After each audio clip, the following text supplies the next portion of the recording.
स्तोत्र संहिता अध्याय 62 मुख्य गवयासाठी यदुथुनाच्या पद्धतीप्रमाणे दाविदाचे स्तोत्र।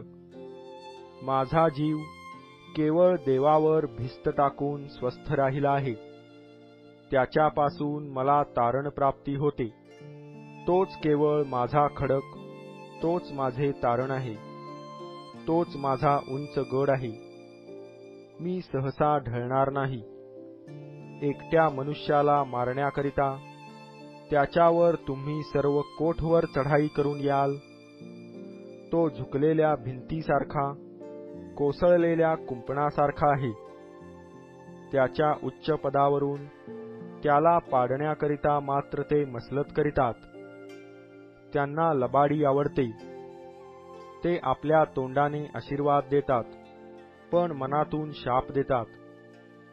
हे माझ्या जीवा, तू केवळ देवावर भिस्त टाकून स्वस्थ रहा, कारण माझी आशापूर्ती करणारा तो आहे। तोच केवळ माझा खडक, तोच माझे तारण आहे, तोच माझा उंच गड आहे। मी ढळणार नाही। माझे तारण व माझे वैभव देवावर अवलंबून आहे। माझ्या बलाचा दुर्ग, माझा आश्रय देवच आहे। अहो लोक हो, सर्वदा त्याच्यावर भाव ठेवा।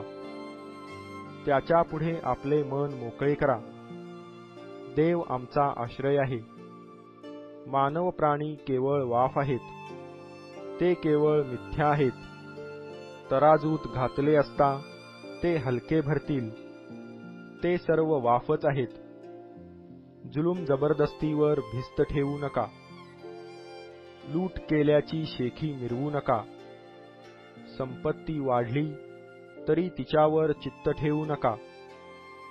एकदा देव बोलला आहे, मी दोनदा हे ऐकले आहे की सामर्थ्य देवाचे आहे।